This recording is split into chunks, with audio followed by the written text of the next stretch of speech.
പ്രിയപ്പെട്ടവരെ, രാമായണ മാസ വാചാര ആചരണത്തോടനുബന്ധിച്ച് തുഞ്ചൻ സ്മാരകത്തിൽ നടക്കുന്ന ഈ പ്രഭാഷണ പരമ്പരയിൽ സംസാരിക്കാൻ അവസരം ലഭിച്ചതിൽ വളരെ സന്തോഷമുണ്ട്. അതിനെന്നെ ക്ഷണിച്ചതിനാദ്യമായിട്ട് നന്ദി പറയാം. ഞാൻ ഇത്തരമൊരു പ്രഭാഷണം നടത്താൻ എത്ര കണ്ട് അർഹനാണ് എന്ന കാര്യത്തിൽ വ്യക്തിപരമായിട്ട് വലിയ സംശയമുള്ള ഒരാളാണ് ഞാൻ. രാമായണവുമായി എൻ്റെ ബന്ധം അല്ലെങ്കിൽ എന്നെ രാമായണത്തോട് ബന്ധപ്പെടുത്തുന്ന രണ്ട് പ്രധാനപ്പെട്ട കാര്യങ്ങളാണുള്ളത്. അതിലൊന്നാമത്തേത്, ഞാൻ വളരെ ചെറുപ്പകാലത്ത് സ്കൂൾ പഠിക്കുന്ന കുട്ടിയായിരുന്ന കാലം മുതൽ രാമായണം കേട്ട് വളർന്ന ഒരാളാണ്. അങ്ങനെയാണ് ഞാൻ ഈ രാമായണവുമായിട്ട് ബന്ധപ്പെട്ടത്. എൻ്റെ അമ്മ അധ്യാത്മരാമായണം കിളിപ്പാട്ട് ഏകദേശം മുഴുവൻ ഭാഗവും കാണാതെ തന്നെ ചെല്ലുന്നവരാണ്. പുസ്തകം ഉണ്ടാവും മുമ്പിൽ, പക്ഷേ അതൊരു ധാരണയ്ക്ക് വേണ്ടി വയ്ക്കുന്നതാണ്. തന്നെ മറിച്ച് ചൊല്ലുന്ന ഒരാളായിരുന്നു. അങ്ങനെ ചൊല്ലുക എന്ന് പറഞ്ഞാലും പോരാ, അത് വളരെ വളരെ ഈണത്തിൽ വളരെ നല്ല രീതിയിൽ ചൊല്ലുകയും പിന്നീട് അതിൻ്റെ അർത്ഥവും അതുമായിട്ട് ബന്ധപ്പെടുത്ത കാര്യങ്ങളൊക്കെ പറഞ്ഞു തരും. രാമായണത്തിനെക്കുറിച്ച് എന്തെങ്കിലും പറയുന്നതിന് എത്തുന്ന സമയത്ത് എൻ്റെ മനസ്സിൽ ആദ്യമായിട്ട് ഓർമ്മ വരുന്ന എൻ്റെ അമ്മയുടെ ഒരു രൂപമാണ്. ഒരു നിലവിളക്കിൻ്റെ മുമ്പിലിരുന്ന് വായിച്ച് പറഞ്ഞു തരുന്ന അമ്മ. എൻ്റെ അമ്മ എനിക്ക് 13 വയസ്സുള്ളപ്പോൾ മരിച്ചുപോയി. അമ്മയ്ക്ക് അന്ന് 33 വയസ്സുള്ളൂ. പിന്നീട് അമ്മ അന്ന് തന്ന പല കാര്യങ്ങളും രാമായണത്തിൽ നിന്ന് എനിക്ക് എൻ്റെ ചെറിയ ബുദ്ധിയിൽ മനസ്സിലാക്കാൻ കഴിഞ്ഞ കാര്യങ്ങളുമൊക്കെ ഈ 60 കഴിഞ്ഞ 61 വയസ്സായ ഈ കാലത്തും ജീവിതത്തിൽ എന്നെന്നും ഒരു തുണയായിട്ടുണ്ട്. രണ്ടാമത്,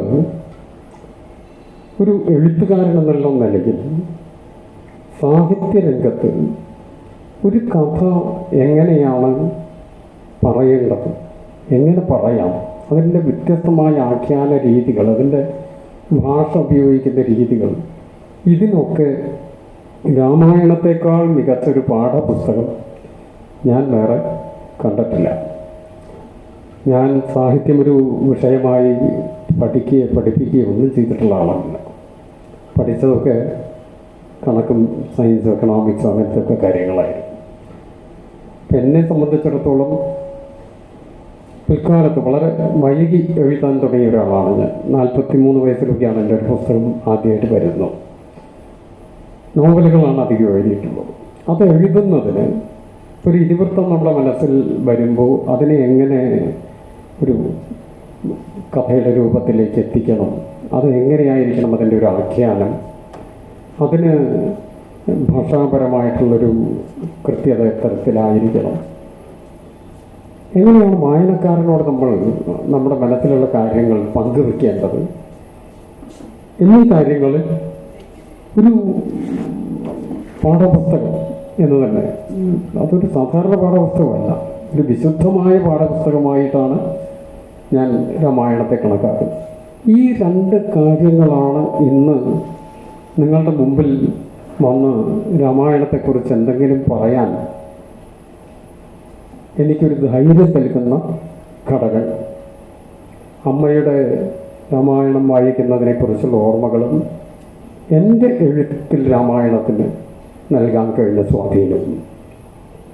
എൻ്റെ ഒരു നോവലിൽ രാമായണം വളരെ പ്രധാനപ്പെട്ട ഒരു ഭാഗമായിട്ട് കൂടി വരുന്നുണ്ട്. നിങ്ങൾ വായിച്ചിട്ടുണ്ടോ എന്ന് എനിക്കറിഞ്ഞില്ല, വായിച്ചിട്ടുള്ളവരാരെങ്കിലും ഉണ്ടോ എന്ന് എനിക്ക് പറയില്ല.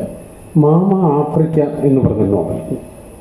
ഈ മാമ ആഫ്രിക്ക എന്ന് പറയുന്ന നോവൽ ആഫ്രിക്കയിലേക്ക് 1890-95 കാലത്ത് കേരളത്തിൽ നിന്നും ഇന്ത്യയിലെ പല ഭാഗത്തു നിന്നൊക്കെ ആഫ്രിക്കയിൽ പോയി, ഈസ്റ്റ് ആഫ്രിക്കയിൽ ഇപ്പോഴത്തെ ഉഗാണ്ട എന്ന് പറഞ്ഞ സ്ഥലത്ത് പോയി റെയിൽവേ ജോലിയായിട്ട് പോകുന്നവരാണ്. അവിടെ സ്ഥിരതാമസമാക്കി അതിൻ്റെ ഒന്നും രണ്ട് തലമുറ കഴിഞ്ഞുള്ള ആളുകളുടെയൊക്കെ കഥയാണ്.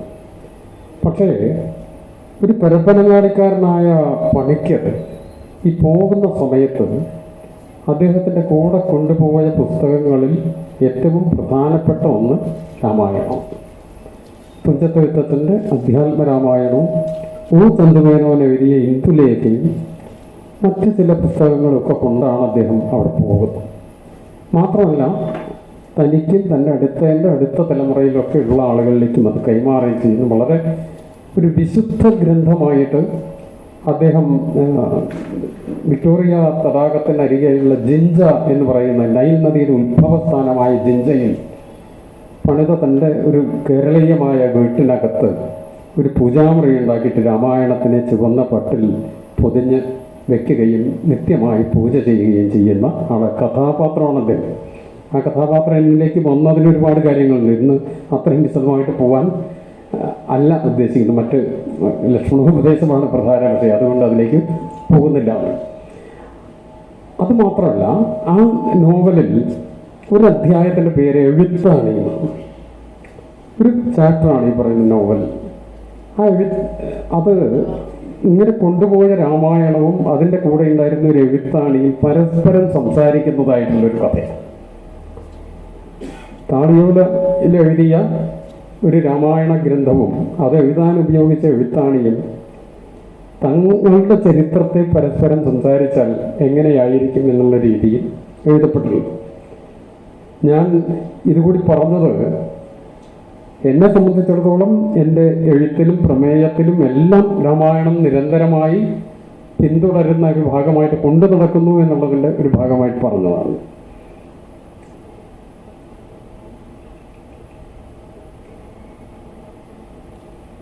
രാമായണം ഈ ഒരു തത്വചിന്താപരമായ ഒരു തലം നമ്മുടെ എഴുത്തിലേക്ക് കൊണ്ടുവരുന്നതിൽ എങ്ങനെയായിരിക്കണം എന്നതിന് മികച്ചൊരു ഉദാഹരണമാണ്. ഭാഷയുടെയും ആഖ്യാനത്തിൻ്റെയും രീതി മാത്രമല്ല, അതിൻ്റെ അപ്പുറത്ത് അതിനൊരു ഫിലോസഫിക്കലായിട്ടുള്ളൊരു പെർസ്പെക്റ്റീവ് നമ്മുടെ എഴുത്തിൽ എങ്ങനെയാണ് കൊണ്ടുവരേണ്ടത്. നമുക്ക് അറിയാവുന്നത് അധ്യാത്മരാമായണ കളിപ്പാട്ടിൻ്റെ തുടക്കം മുതൽ അവസാനം വരെ എല്ലാ ഭാഗങ്ങളിലും നമ്മളോടൊപ്പം വരുന്നത് ജീവിതത്തെക്കുറിച്ച്, മനുഷ്യ ജീവിതത്തെക്കുറിച്ച്, അതിൻ്റെ നശ്വരതയെക്കുറിച്ച്, അതുമായി ബന്ധപ്പെടുന്ന അതിസങ്കീർണമായ അവസ്ഥകളെക്കുറിച്ചൊക്കെ വളരെ തത്വചിന്താപരമായ കാര്യങ്ങൾ തുഞ്ചത്താചാര്യൻ ഇനി വാൽമീകിയുടെ രാമായണത്തിലോ അല്ലെങ്കിൽ മറ്റു രാമായണങ്ങളിലോ ഉണ്ടോ ഇല്ലയോ എന്നതും പോലും പ്രശ്നമല്ലാത്ത രീതിയിൽ അദ്ദേഹം തൻ്റേതായ രീതിയിൽ ആവിഷ്കരിക്കുന്നുണ്ട്. തീർച്ചയായിട്ടും എഴുത്തിൽ അങ്ങനെ ഒരു ഫിലോസഫിക്കലായിട്ടുള്ളൊരു ലെയർ കൂടി അല്ലെങ്കിൽ അത്തരത്തിലുള്ളൊരു മാനം കൂടി എഴുത്തിനുണ്ടാകണം എന്നുള്ളൊരു ബോധ്യവും ഈ ഒരു രാമായണ വായനയിൽ നിന്നും അതുമായി ബന്ധപ്പെട്ട കാര്യങ്ങളിൽ നിന്ന് കിട്ടിയതാണ് എന്ന് ഞാൻ വിശ്വസിക്കുന്നു. വലിയ കടപ്പാട് എനിക്കതിനോടുണ്ട്. ആചാര്യൻ്റെ അധ്യാത്മരാമായണം കിളിപ്പാട്ട് വിശ്വാസികളെ സംബന്ധിച്ചിടത്തോളം ഒരു വിശുദ്ധ ഗ്രന്ഥമാണ്, യാതൊരു തരത്തിലുള്ള സംശയ കാര്യത്തിലില്ല. അതേസമയം തന്നെ മലയാള ഭാഷയിലെ ഏറ്റവും മികച്ച സാഹിത്യകൃതികളുണ്ട്. ഈ രണ്ട് തലത്തിൽ തന്നെ വേണം അതിനെ മനസ്സിലാക്കാൻ. ഇതിൽ നിന്ന് ഒന്നിനെ മാറ്റി നിർത്തി മറ്റൊന്നിന് പ്രാധാന്യം കൊടുക്കുന്ന കാഴ്ചപ്പാടുകൾ ഒരു തരത്തിലും ശരിയായിരിക്കില്ല എന്ന് വിശ്വസിക്കുന്ന ഒരു മതഗ്രന്ഥം എന്നുള്ള നിലയിൽ വളരെ വിശുദ്ധമായ മറ്റു പല മതങ്ങളിലുള്ളതുപോലെ തന്നെ ഹൈന്ദവ വിശ്വാസികളെ സംബന്ധിച്ചിടത്തോളം ഏറ്റവും വിശുദ്ധമായ ഒരു ഗ്രന്ഥം എന്നുള്ള നിലയിലും മലയാള ഭാഷയുടെ തുടക്കത്തിൽ തന്നെ ആദ്യ ആ ഭാഷയെ ഒരു കൃത്യമായ രൂപത്തിലേക്ക് എത്തിക്കുന്നതിന് തന്നെ കാരണമായ ഏറ്റവും പ്രധാനപ്പെട്ട സാഹിത്യകൃതി എന്നുള്ള നിലയിലും രാമായണത്തിന് വലിയൊരു പ്രാധാന്യമുണ്ട്. ഇതിൽ നിന്ന് ഒന്ന് മാറ്റി നിർത്തി മറ്റൊന്നായിട്ട് നമുക്കതിനെ കാണാൻ കഴിയില്ല. വളരെ പവിത്രമായിട്ട് ഒരു ഗ്രന്ഥമായിട്ടേ കാണാൻ കഴിയും.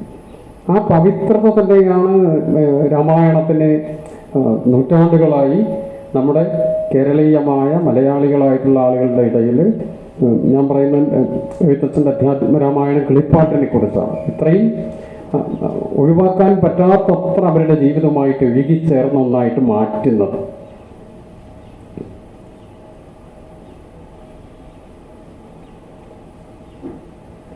അതിനൊരു മതഗ്രന്ഥം എന്നുള്ള നിലയിൽ തന്നെയാണ് ആചാര്യനത് മലയാളത്തിലേക്ക് വിവർത്തനം ചെയ്തിരിക്കുന്നത്.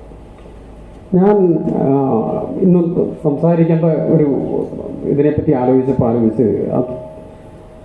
പ്രധാനമായിട്ട് അദ്ദേഹം അധ്യാത്മരാമായണം മലയാളത്തിലേക്ക് വിവർത്തനം ചെയ്യുന്ന സമയത്ത് തുഞ്ചത്താചാര്യൻ്റെ മനസ്സിലുള്ള ചിന്തകൾ എന്തായിരിക്കാം? അധ്യാത്മരാമായണം അക്കാലത്ത് വളരെ 14-ാം നൂറ്റാണ്ടിൽ എഴുതപ്പെട്ടു എന്ന് വിശ്വസിക്കപ്പെടുന്നു. അതിനുശേഷം ആചാര്യൻ്റെ കാലം 15-ഓ 16-ഓ നൂറ്റാണ്ടുകളിലാവാം. നമ്മൾക്ക് നിർഭാഗ്യവശാൽ ചരിത്രം സൃഷ്ടിക്കുന്നതിൽ ഭാരതീയർ അല്ലെങ്കിൽ മലയാളികളൊക്കെ വളരെ മുന്നിലാണെങ്കിലും അത് കൃത്യമായി രേഖപ്പെടുത്തുന്നതിനും സൂക്ഷിക്കുന്നതിനും ഒക്കെ പിന്നിലായി പോയതുകൊണ്ട് പലപ്പോഴും നമുക്ക് നമ്മുടെ മഹാന്മാരായ ഏറെ ആദരിക്കുന്ന ഗുരുസ്ഥാനീയരായ എഴുത്തുകാരുൾപ്പെടെയുള്ള ആളുകളെക്കുറിച്ച് വളരെ കൃത്യതയോടുകൂടി കാര്യങ്ങൾ സംസാരിക്കാൻ കഴിയുന്നില്ല എന്ന് വളരെ വിഷമത്തോടു കൂടി പറയേണ്ടി വരും. ഏതാണ്ട് ഇതിൽ സമകാലികരായിട്ടുള്ള ആളുകൾ മറ്റ് പല രാജ്യങ്ങളിലുള്ളവരെക്കുറിച്ച് അവർ വളരെ കൃത്യമായിട്ട് ദിവസം വരെ കൃത്യമായി സൂക്ഷിച്ചിരിക്കുന്നത് നമുക്ക് കാണാം. നമുക്ക് വലിയ വേദന തോന്നുന്നൊരു കാര്യമാണ്. ഇപ്പം ഈ ഷേക്സ്പിയറെ പോലെയുള്ള ആളുകളുടെയൊക്കെ വലിയ വ്യത്യാസമൊന്നുമില്ല, കാലത്തിനൊക്കെ പുറകിലേക്ക് എടുത്ത് നോക്കുകയാണ്. വളരെ കൃത്യമായിട്ട് അവർക്ക് ആ കാലത്തിനെ പറ്റിയും അവരുടെ ഇത് പറയാൻ പറ്റുമ്പോൾ നമ്മൾക്ക് പലപ്പോഴും അത്തരം കൃത്യത പുലർത്താൻ കഴിയും. പക്ഷേ ആ ഒരു കാലത്തിൻ്റെ ഒരു പ്രാധാന്യം അധ്യാത്മരാമായണം ഉണ്ടാകുന്നു, അല്ലെങ്കിൽ മറ്റ് പല ഇന്ത്യൻ ഭാഷകളിൽ തമിഴിൽ കമ്പരാമായണം ഉണ്ടാകുന്നു, മറ്റ് പല ഭാഷകളിൽ പലതരത്തിലുള്ള രാമായണങ്ങൾ ഉണ്ടാകുന്നു. ഇതിനു മുമ്പും പിൻപും ഒക്കെ ആയിട്ടുള്ള കാലത്ത് രാമാനുജൻ്റെ വളരെ പ്രസിദ്ധമായ ലേഖനത്തിൽ 300 രാമായണങ്ങൾ, 300 അതിനേക്കാൾ എത്രയോ അധികം രാമായണങ്ങൾ ഉണ്ടാകാം. പലതരത്തിലുള്ള കാഴ്ചപ്പാടിലൂടെ പല പെർസ്പെക്റ്റീവിൽ എഴുതപ്പെട്ടിട്ടുള്ള രാമായണങ്ങൾ. ഇപ്പോൾ പഴയ കാലത്തെ ഒരു ദക്ഷിണേഷ്യ എന്ന് പറയുന്ന ഇടത്തായിരിക്കാം ഇത് സംഭവിച്ചിട്ടുണ്ടാവും. ഇന്ത്യയും ശ്രീലങ്കയോ അല്ലെങ്കിൽ കംബോജമോ ശ്രീവിജയ എന്ന് പറയുന്നത് ഇപ്പോഴത്തെ ഇന്തോനേഷ്യയുടെ ഭാഗങ്ങളാണ്. ഇന്തോനേഷ്യയിലൊക്കെ രാമായണത്തിൻ്റെ ഒരു പാരമ്പര്യം അവരുടെ സംസ്കാരത്തിൽ വളരെ കൃത്യമായിട്ട് ഇപ്പോഴും ബന്ധപ്പെടുന്നതാണ്. പല പേരുകളിലായാലും പല കാര്യം നിങ്ങൾക്ക് അറിയാവുന്നതാണ്, ഞാൻ വിശദീകരിക്കാതെ തന്നെ. ഈ ഒരു പ്രദേശത്ത് കംബോഡിയ വരെ കിടക്കുന്ന ഈ ഒരു പ്രദേശങ്ങളിലും അതിനോട് ചേർന്ന് മറ്റ് ഇടങ്ങളിലുമൊക്കെ ഒരു രാമായണത്തിൻ്റെ ഒരു പാരമ്പര്യം നിലനിൽക്കുന്നത് പല ഭാഷകളിലായിട്ടും പല വിശ്വാസങ്ങളിലായിട്ടും പല രീതികളിലുമായിട്ടൊക്കെ തന്നെയാണ്. സ്വാഭാവികമായും ഈ ഭാഷകളിലൊക്കെ അവിടുത്തെ എഴുത്തുകാരായിട്ടുള്ളവർ അല്ലെങ്കിൽ തത്വചിന്തകരായിട്ടുള്ളവർ അതുമായിട്ട് ബന്ധപ്പെട്ട് പ്രവർത്തിക്കുന്നവർ അവരുടേതായ കാഴ്ചപ്പാടുകളിലൂടെ എഴുതിയിരിക്കാം. സ്വാഭാവികമായിട്ടും എഴുത്തിൽ ഭാവന ഒരു മുഖ്യ ഘടകമായിട്ട് പ്രവർത്തിക്കുന്നുണ്ട്. ഇപ്പോൾ വാൽമീകിയുടെ ആദികവിയായ വാൽമീകിയുടെ രാമായണത്തിൽ നിന്ന് അടുത്ത ഘട്ടങ്ങളിലേക്ക് വരുമ്പോൾ സ്വാഭാവികമായിട്ടും അതിന് പല മാറ്റങ്ങളും വരുന്നത് അതുകൊണ്ടാണ്. എഴുതുന്ന ആളുടെ ഒരു ഇൻവോൾവ്മെൻറ്റ് ഇത്തരം കാര്യങ്ങളിൽ ഉണ്ടാകുന്നു. അദ്ദേഹത്തിൻ്റെ ഭാവനയുടെ, അദ്ദേഹത്തിൻ്റെ ചിന്തയുടെ ഇതൊക്കെ ഫലമായിട്ട് സ്വാഭാവികമായ പല മാറ്റങ്ങളും പലപ്പോഴും ഒരു ക്രിട്ടിക്കലായിട്ട് ഇപ്പോൾ വെസ്റ്റേൺ ക്രിട്ടിക്സ് എന്ന് പറയാവുന്ന ആളുകൾ പലപ്പോഴും ഇതിനെ വാൽമീകി രാമായണത്തെ പോലും അതിൻ്റെ ആദ്യവും അവസാനവും ഒക്കെ പിന്നീട് കൂട്ടിച്ചേർത്തതാണ്. ഇതിനെക്കുറിച്ച് പല തർക്കങ്ങളും ഉന്നയിക്കാറുണ്ട് പല സമയത്ത്. പ്രമേയത്തിനെക്കുറിച്ച്, പ്രമേയത്തിലുള്ള കഥാപാത്രങ്ങളുടെ സ്വഭാവത്തിനെക്കുറിച്ച് ഇതിനൊക്കെ പലതരത്തിൽ തർക്കം ഉന്നയിക്കും. പല രീതിയിലും ഇത് കീറി മുറിച്ച് പോസ്റ്റ്മോർട്ടം ചെയ്യപ്പെടുന്നത് നമ്മൾ കണ്ടിട്ടുണ്ട്. ഒരു വിശ്വാസിയെ സംബന്ധിച്ച് ഇതൊന്ന് കുറെ വ്യത്യസ്തമാണ് കാര്യം. അങ്ങനെ അല്ലാത്തൊരാൾക്ക്, ഇപ്പം ഇതിൻ്റെ ഒരു വിശുദ്ധ ഗ്രന്ഥമായിട്ട് കണക്കാക്കാത്ത ഒരാളെ സംബന്ധിച്ചിടത്തോളം അല്ലെങ്കിൽ അത്തരത്തിലുള്ള വിമർശകരെ സംബന്ധിച്ചിടത്തോളം പലതരത്തിൽ ഇതിനെ വ്യാഖ്യാനിക്കാനും വിമർശിക്കാനും അവർ അതിനെ ഒരു വിശുദ്ധ ഗ്രന്ഥമായിട്ടൊന്നും കണക്കാക്കുന്നില്ല. ഒരു സാഹിത്യകൃതിയോട് സമീപിക്കുന്ന രീതി ഞാൻ വിശ്വസിക്കുന്നത് തുഞ്ചത്താചാര്യൻ ഇത് വിവർത്തനം ചെയ്യുമ്പോൾ ഒരു സാഹിത്യ രചന താൻ നടത്തുന്നു എന്നുള്ള ബോധ്യത്തോടു കൂടി ആയിരുന്നിരിക്കില്ലാതെ ചെയ്തതെന്ന് വിശ്വസിക്കുന്നതാണ്. അത് സ്വാഭാവികമായിട്ട് സംഭവിക്കുന്ന ഒരു കാര്യം. താൻ വിശ്വസിക്കുന്ന ഒരു മതവിശ്വാസവുമായി ബന്ധപ്പെട്ട് അതിലെ ഏറ്റവും വിശുദ്ധമായ ഗ്രന്ഥത്തെ തൻ്റെ ഭാഷയിലുള്ള തൻ്റെ ആളുകൾക്ക് മനസ്സിലാകത്തക്ക രീതിയിൽ അവരിലേക്കും കൂടി ആ വിശ്വാസത്തിൻ്റെയും ഭക്തിയുടെയും അംശം എത്തിക്കുക എന്ന ലക്ഷ്യത്തോടു കൂടി തന്നെയായിരുന്നിരിക്കണം അദ്ദേഹം ഇതിൻ്റെ വിവർത്തനം ചെയ്തിട്ടുണ്ടാവുക. അങ്ങനെ അതുകൊണ്ടാണ് ഇതിൽ പല ഇടങ്ങളിലും ഇപ്പം അധ്യാത്മരാമായണ കളിപ്പാട്ട് നിങ്ങൾ വായിക്കുമ്പോൾ അതിൻ്റെ പലയിടങ്ങളിലും തെളിഞ്ഞു നിൽക്കുന്നത് അല്ലെങ്കിൽ മുന്നിലേക്ക് വരുന്നത് ഭക്തിയുടെ അംശം തന്നെയാണ്.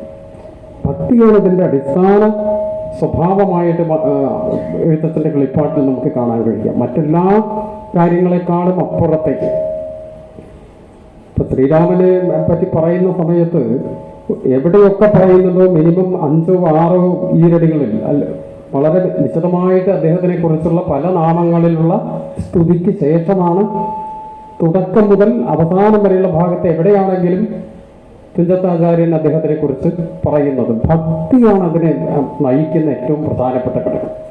ആ ഭക്തിയിൽ നിൽക്കുമ്പോൾ തന്നെ തനിക്ക് ആർജിക്കാൻ കഴിഞ്ഞ അറിവിൻ്റെയും ആ അറിവിൻ്റെ അടിസ്ഥാനത്തിൽ ഉണ്ടായ ഒരു ചിന്തയുടെയും അതിൽ നിന്നുണ്ടാകുന്ന ഒരു ജ്ഞാനത്തിൻ്റെയും അംശങ്ങൾ പലയിടങ്ങളിലായി രാമായണത്തിൽ തുടക്കം മുതൽ അവസാനം വരെ നിങ്ങൾക്ക് കാണാൻ കഴിയും.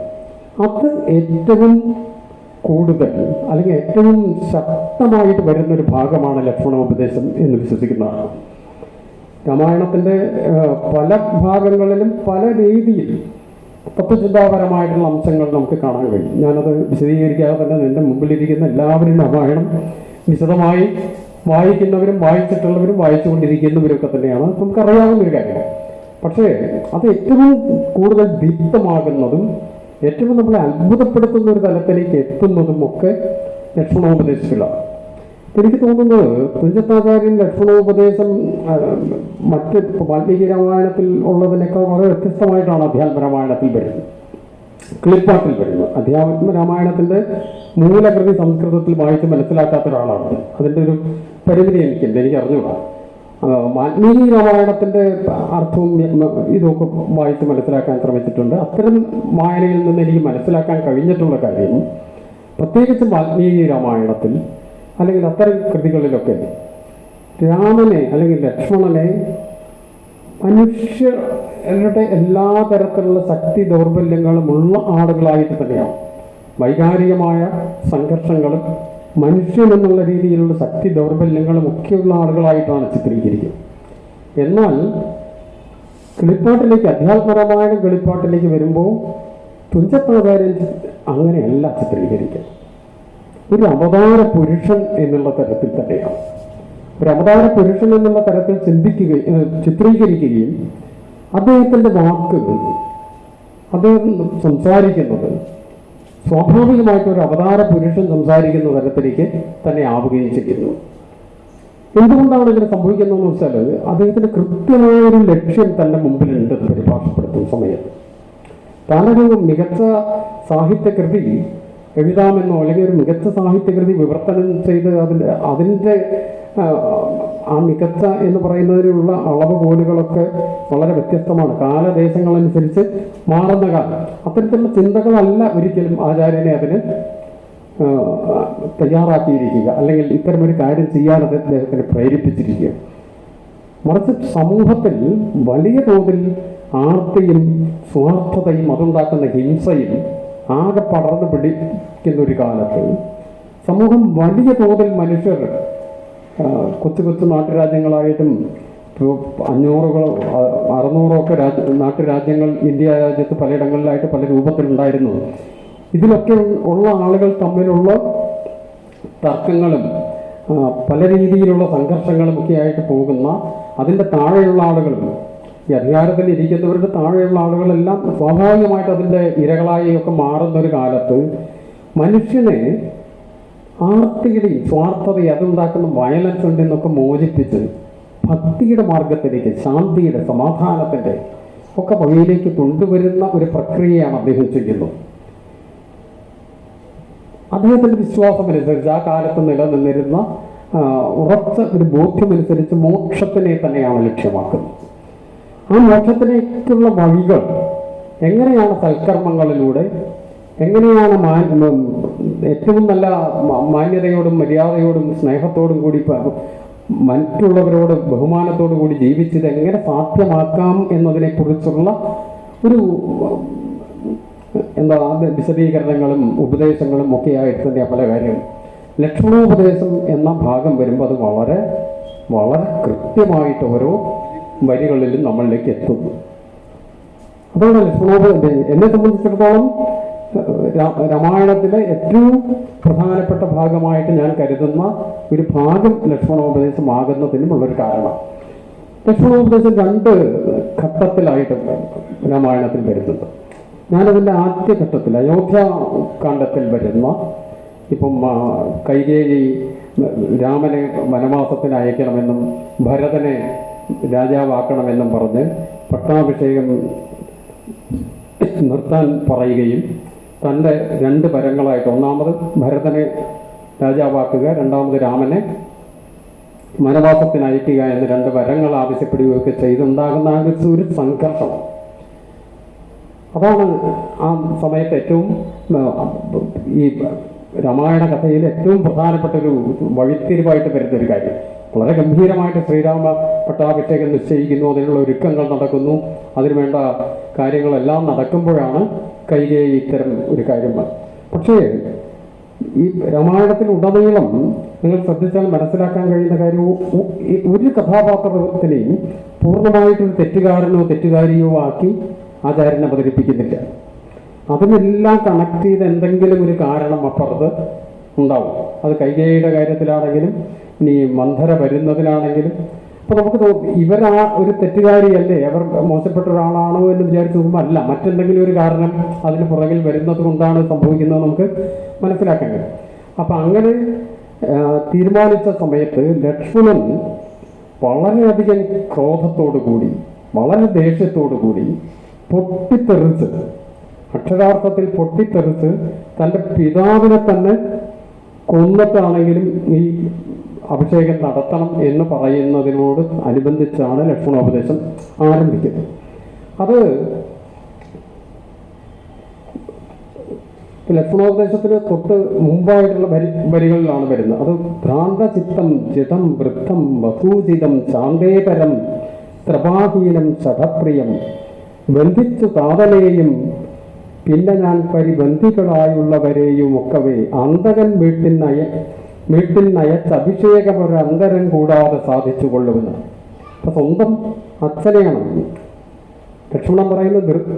സ്വന്തം പിതാവായിട്ടുള്ള താതനായിട്ടുള്ള ധൃതരാഷ്ട്രയെ തന്നെ അന്തകപുരിയിലേക്ക് അയച്ചാലും, അല്ലെങ്കിൽ അദ്ദേഹവുമായിട്ട് ബന്ധപ്പെടുന്ന എല്ലാവരെയും അതുപോലെ നിഗ്രഹിച്ചിട്ടാണെങ്കിലും ഈ അഭിഷേകം വളരെ ഗംഭീരമായിട്ട് നടത്തും, ഞാൻ അതിന് പ്രതിജ്ഞ ചെയ്യുന്നു എന്ന് പറയുന്നു. അതിലും ദശരഥൻ, ധൃതരാഷ്ട്രം അറിയാതെ പറഞ്ഞു വിഷമിക്കുക, ദശരഥന് കൊടുക്കുന്ന വിശേഷണങ്ങൾ ഭ്രാന്തചിത്തം, ജഠം, വൃദ്ധം, വധൂജിതം, ശാന്തേതരം, ത്രപാഹീനം, ശഠപ്രിയം. എങ്ങനെയൊക്കെ ഒരു പിതാവിനെ പുത്രന് നിന്ദിക്കാമോ അതെല്ലാ നിന്ദയും ചേർന്ന് അതിൻ്റെ ഏറ്റവും തീവ്രമായിട്ടുള്ള അതാണ് ഭ്രാന്തചിത്തം എന്ന തുടക്കത്തിലേ പറയുന്നു. ജഠം, വൃദ്ധം, വധൂജിതം, സ്ത്രീ പറയുന്നത് മാത്രം കേട്ട് നടക്കുന്നവനായിട്ടുള്ള, അങ്ങനെ ഇത്രയും കോപാകുലനായി നിൽക്കുന്ന ലക്ഷ്മണനോട് ശ്രീരാമൻ പറയാൻ തുടങ്ങുന്ന വാക്ക് വളരെ സൗമ്യമായിട്ടാണ് തുടങ്ങി. അപ്പോൾ വാൽമീകി രാമായണത്തിൽ ഇവർ ജ്യേഷ്ഠാനുജന്മാർ ഏകദേശം ഒരു തുല്യതയോടുകൂടി തന്നെ സംസാരിക്കുന്നൊരവസ്ഥയാണ്. കുറച്ച് വ്യത്യാസമുണ്ട്. രാമൻ ഒരു മേൽക്കൈയുണ്ട്, ഇല്ലാന്നല്ല പറയുന്നു, എങ്കിലും ലക്ഷ്മണന് വലിയ അത്ര മോശമില്ലാത്തൊരു പൊസിഷനിൽ നിന്നിട്ടാണ് വാൽമീകി രാമായണത്തിലുള്ള സംഭാഷണം. പക്ഷെ ഇവിടെ വരുമ്പോൾ ഇത്രയും ദേഷ്യത്തോടു കൂടെ നിന്ന ലക്ഷ്മണനെ വളരെ സൗമ്യമായിട്ട് രാമൻ സംസാരിച്ചു തുടങ്ങുകയും രാമൻ സംസാരിച്ചു തുടങ്ങിയതിന് ശേഷം ലക്ഷ്മണൻ പൂർണ്ണമായിട്ട് നിശബ്ദനാവുകയും ചെയ്തു. പിന്നെ നമ്മൾ രാമായണത്തിൽ വായിക്കുമ്പോൾ അതിൻ്റെ ഈ ലക്ഷ്മണോപദേശത്തിൻ്റെ അവസാനം വരെ, വളരെ ദീർഘമായ ലക്ഷ്മണോപദേശത്തിൻ്റെ അവസാനം വരെ ലക്ഷ്മണൻ എന്തെങ്കിലും പ്രതികരിക്കുന്നതായിട്ടോ അല്ലെങ്കിൽ ലക്ഷ്മണൻ ഇതിന് അയാളുടെ ഭാഗത്തു നിന്ന് എന്തെങ്കിലും ഒരു കാര്യം പറയുന്ന ഒന്നും സംഭവിക്കുന്നില്ല. അവന് ശ്രീരാമൻ വളരെ കൃത്യമായി തൻ്റെ വളരെ സൗമ്യമായി ആ ഒരു രീതിയിൽ വളരെ തത്വചിന്താപരമായ ഒരു ആർഗ്യുമെൻറ്റുകളിലൂടെ പറഞ്ഞ് സ്ഥാപിക്കുകയാണ് ചെയ്തത്. അത് തുടങ്ങുമ്പോഴും ഇതിന് ശേഷം ശ്രീരാമനിലേക്ക് വരുന്ന സമയത്ത് അതേപോലെ രാമായണത്തിലെ മറ്റെല്ലാ ഭാഗങ്ങളിലും ഉണ്ടാകുന്ന പോലെ തന്നെ സുന്ദരൻ ഇന്ദിരാമന്ദിരൻ എന്ന് പറഞ്ഞ് വളരെ ഒരു നീണ്ട സ്തുതിയാണ് തുടങ്ങുന്നത്. രാമൻ എവിടെയൊക്കെ രാമനെക്കുറിച്ച് പറയാൻ തുടങ്ങുന്നുണ്ടോ അവിടെയെല്ലാം രാമായണം നോക്കിയാൽ ഇതുപോലത്തെ വളരെ നീണ്ട സ്തുതികൾ. കാരണം അത്രയും ഭക്തിയോടുകൂടി രാമനെ അങ്ങനെ വളരെ ഉയർന്ന ഒരു സ്ഥാനത്ത് ഒരു അവതാര പുരുഷൻ എന്നുള്ള നിലയിൽ തന്നെയാണ് സങ്കല്പിക്കുന്നത്. അവതാര പുരുഷനാവാൻ വിഷ്ണുവിൻ്റെ അവതാരമാണ്, മനുഷ്യനായിട്ടാണ് ജനിച്ചിരിക്കുന്നത്. മനുഷ്യൻ്റെതായിട്ടുള്ള ദൗർബല്യങ്ങൾ അദ്ദേഹത്തിന് പ്രശ്നങ്ങളൊക്കെ ഉണ്ടാവാം. എങ്കിലും ഒരു ദൈവത്തിൻ്റെ അംശം, ദൈവത്തിൻ്റെതായ ഒരു ശക്തി നിലനിൽക്കുന്ന ഒരാളായിട്ടും അതുകൊണ്ട് ഏറെ ബഹുമാനിക്കേണ്ട വ്യക്തിയായിട്ടും തന്നെയാണ്. വളരെ ഒരു 5-8 ഈരടികൾ നേരുന്ന ഒരു സ്തുതിക്ക് ശേഷമാണ് വളരെ സൗമ്യമായി ലക്ഷ്മണോപദേശം ആരംഭിക്കുന്നത്. ആ ലക്ഷ്മണോപദേശത്തിൽ കംപ്ലീറ്റ് ഞാൻ വായിക്കുന്നില്ല, നിങ്ങൾക്ക് എല്ലാവർക്കും അറിയാവുന്ന കാര്യങ്ങൾ തന്നെയാണ്. അതിൽ വളരെ പല വരികളും പലപ്പോഴും കാണാപ്പാടമായിട്ട് കേരളത്തിലെ മിക്കവാറും ആളുകൾക്കൊക്കെ അല്പം വായിക്കുന്നവരായിട്ടുള്ള ആളുകൾക്ക് അറിയാം. നിരന്തരമായി ഉദ്ധരിക്കപ്പെടുന്ന വരികളാണ് പലയിടങ്ങളിലും മുഴുവനായോ ഭാഗികമായോ ഒക്കെ ഉദ്ധരിക്കപ്പെടുന്നുണ്ട്. പക്ഷേ ഈ ഭാഗത്ത് വരുമ്പോൾ തുഞ്ചത്താചാര്യൻ്റെ ഒരു തത്വചിന്താപരമായ ഒരു ഔന്നത്യവും അതേപോലെ തന്നെ ഒരു കവി എന്നുള്ള നിലയിലുള്ള ഒരു ഔന്നത്യവും ഒരേപോലെ കാണാവുന്ന ഒരിടം കൂടിയാണ്. ഫിലോസഫിക്കലായിട്ട് വലിയ ഉയർന്ന തരത്തിലുള്ള കാര്യങ്ങൾ പറയുന്നു. ഇപ്പോൾ ഉപമ കാളിദാസസ്യാണ്, കാളിദാസൻ പറയുന്ന എൻ്റെ ഉപമയാണ് ഏറ്റവും മഹത്തായ ഉപമ എന്ന് പറയുമ്പോൾ ഒട്ടും സംശയമില്ലാത്ത രീതിയിൽ അതിഗംഭീരമായിട്ടുള്ള ഉപമകൾ ഈ ലക്ഷ്മണോപദേശത്തിലും നമ്മൾക്ക് കാണാൻ കഴിയുന്നുണ്ട്. അത് ഇതിൽ വളരെ പ്രസിദ്ധമായ ഒരു 4 ഈരടികൾ വായിക്കാം. നിങ്ങൾക്ക് എല്ലാവർക്കും അറിയാവുന്നതിന് വളരെ പ്രസിദ്ധമായ നമ്മുടെ ജീവിതത്തിൻ്റെയൊക്കെ ഒരു ഭാഗമായിട്ട് നമ്മൾ കൊണ്ടു നടക്കുന്ന വരികളാണ്. ഭോഗങ്ങളെല്ലാം ക്ഷണപ്രഭാസഞ്ചലം വേഗേന നഷ്ടമായുസ്സുമോർക്കതി വന്യസന്തത്ത ലോഹസ്താംബു ബിന്ദുന സന്നിഭം മർത്യജന്മം ക്ഷണഭങ്കുരം ചക്ഷുശ്രവണകളസ്തമാം ദർദുരം ഭക്ഷണത്തിനപേക്ഷിക്കുന്നതുപോലെ കാലാഹിന പരിഗ്രസ്തമാം ലോകവും ആലോല ചേതസ ഭോഗങ്ങൾ തേടും. ഏറ്റവും ഉദാത്തമായ ഫിലോസഫിക്കലായിട്ട് ഏറ്റവും ഉദാത്തമായ ആ കാര്യം പറയുമ്പോഴും സാഹിത്യപരമായി കവിത എന്നുള്ള ആ ഒരു തരത്തിൽ നോക്കുകയാണെങ്കിലും അതിഗംഭീരമായിട്ട് തന്നെ ആ കാര്യം പറയാൻ കഴിയും. ചക്ഷുശ്രവണ ഗളസ്തമാം ദർദുരം എന്ന പ്രയോഗം, അല്ലെങ്കിൽ ഭോഗങ്ങളെല്ലാം ക്ഷണപ്രഭാസഞ്ചലം, ഒരു മിന്നൽ കൊടിയുടെ പ്രഭ വന്ന് അവസാനിക്കുന്ന ആ സമയത്തിൻ്റെ അത്രയും ദൈർഘ്യമുള്ളൂ എല്ലാ തരത്തിലുള്ള ആഘോഷങ്ങൾക്കും. എല്ലാ ഭോഗങ്ങളിൽ നിന്ന് എല്ലാ തരത്തിലുള്ള ആഘോഷങ്ങളും, ഭൗതികമായ എല്ലാ തരത്തിലുള്ള സന്തോഷങ്ങളുടെയും ആഘോഷങ്ങളുടെയും ഒക്കെ പല രൂപത്തിൽ ഏത് തരത്തിലുള്ള ഭോഗങ്ങളെ വേണമെങ്കിൽ നമുക്കത് പറയാം. അതെല്ലാം ക്ഷണപ്രഭാസഞ്ചലമാണ്, നിമിഷങ്ങൾ കൊണ്ട് അവസാനിക്കുന്നതാണ്. അത് കഴിഞ്ഞാൽ പിന്നീട് അതിനൊരു ദൈർഘ്യമില്ല. വേഗേന നഷ്ടമാം ആയുസ്സുമോർക്കതി, ഓരോരുത്തരുടെ ആയുസ് എന്ന് പറഞ്ഞാൽ ഓരോ നിമിഷം വെച്ച് കുറഞ്ഞുകൊണ്ടിരിക്കുകയാണ്. നമ്മൾ അറിയാതെ തന്നെ ഓരോ ദിവസം കഴിയുമ്പോൾ, ഓരോ മണിക്കൂർ കഴിയുമ്പോൾ നമ്മൾ ഈ ലോകത്തിൽ ജീവിക്കുന്ന ആയുസ് കുറഞ്ഞേ വരും. അതിന് പറയുന്ന അടുത്ത ഒരു വളരെ കാവ്യാത്മകമായ ഒരു പ്രയോഗം നോക്കൂ. വന്യസന്തപ്ത ലോഹസ്താംബു ബിന്ദുന സന്നിഭം മർത്യജന്മം ക്ഷണഭങ്കുരം.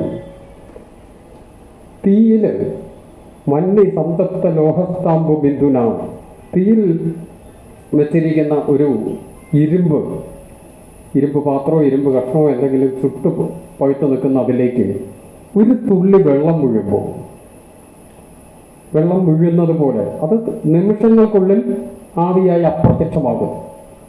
അതുപോലെയാണ് മർത്യജന്മം, മനുഷ്യൻ്റെ ജീവിതം ക്ഷണഭങ്കുരം. നമ്മൾ ഈ പ്രപഞ്ചത്തിൻ്റെ ഒരു വ്യാപ്തിയും അതിൻ്റെ കാലത്തിൻ്റെ ഒരു അനന്ത സ്വഭാവമൊക്കെ പരിഗണിക്കുമ്പോൾ നമ്മൾ എത്ര നിസ്സാരരാണ് ഈ ലോകത്തിൽ നിന്ന് നമുക്ക് സ്വയം തിരിച്ചറിയാൻ പറ്റുന്നൊരു കാര്യമാണ്. ഇപ്പം ശാസ്ത്ര ചിന്തകൾ വെച്ചുകൊണ്ട് തന്നെ സമീപിക്കുകയാണെങ്കിൽ കൂടി ഇപ്പോൾ നമ്മുടെ ഗാലക്സി, സൂര്യനും ഒക്കെ ഉൾപ്പെടുന്ന ഈ ഗാലക്സിക്ക് സുമാർ 1,00,000 പ്രകാശവർഷം വ്യാസമുണ്ടെന്നാണ്. 1,00,000 പ്രകാശവർഷം വ്യാസമുള്ള ഒരു ഗാലക്സിയിൽ കേന്ദ്രത്തിൽ നിന്ന് സുമാർ 30,000 പ്രകാശവർഷം ദൂരെ ഉള്ള ഒരു ഇടത്തരം നക്ഷത്രമാണ് സൂര്യൻ. ആ സൂര്യൻ്റെ ചുറ്റും കറങ്ങുന്ന ഒരു അനവധി ഗ്രഹങ്ങളിൽ ഒന്നായിട്ടുള്ള ഭൂമിയിൽ ഇവിടെ തിരൂര് തുഞ്ചൻപറമ്പിൽ നിൽക്കുന്ന നമ്മൾ എത്ര ഈ ഗാലക്സി ഇതുപോലത്തെ ലക്ഷക്കണക്കിന് ഗാലക്സികളുണ്ടെന്ന് പറയും. നമുക്ക് ചിന്തിക്കാൻ കഴിയാത്തത്ര അനന്തമായിട്ടുള്ളൊരു പ്രപഞ്ചമാണ്.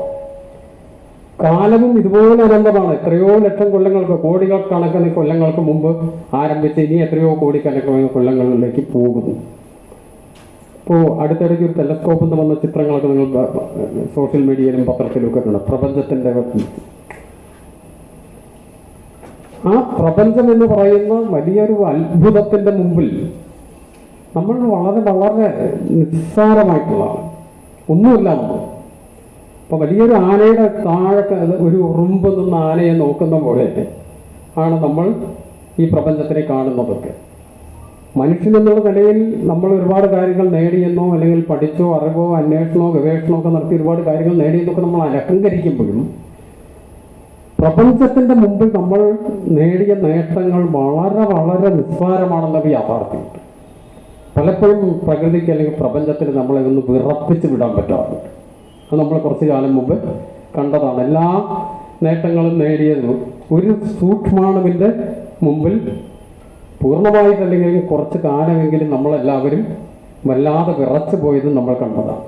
അപ്പം മനുഷ്യൻ എന്ന് പറയുന്ന ഞാനും നിങ്ങളും എല്ലാം ഉൾപ്പെടുന്ന ഈ ഹോമോസാപ്പിയൻ എന്ന് പറയുന്ന ജന്തു വിഭാഗത്തിന് അത്ര കണ്ടൊന്നും അലഹങ്കരിക്കാൻ കഴിയില്ല. പ്രപഞ്ചത്തിൻ്റെ കാലം ഇപ്പോൾ നമ്മൾ ഗൂഗിളോപ്ലെക്സ് എന്ന് പറയുന്ന ഒരു നമ്പറിനെ പറ്റി നിങ്ങൾ 10⁻⁴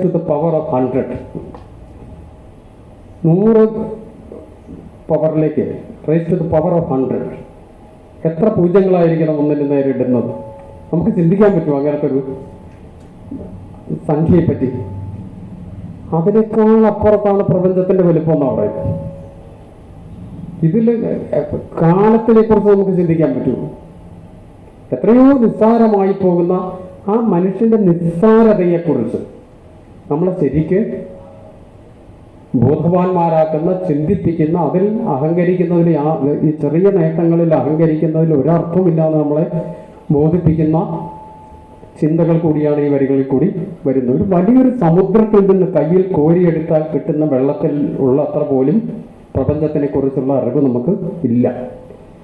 ഇപ്പം ജി ശങ്കരക്കുറുപ്പിൻ്റെ വിശ്വദർശനം എന്ന് പറഞ്ഞ കവിത പലരും വായിച്ചിട്ടുണ്ടാവും. തുടങ്ങുന്നത് തന്നെ വന്ദനം സനാതനാനുക്ഷണ വികസ്വര സുന്ദര പ്രപഞ്ചാതി കന്തമാം പ്രഭാവമേ.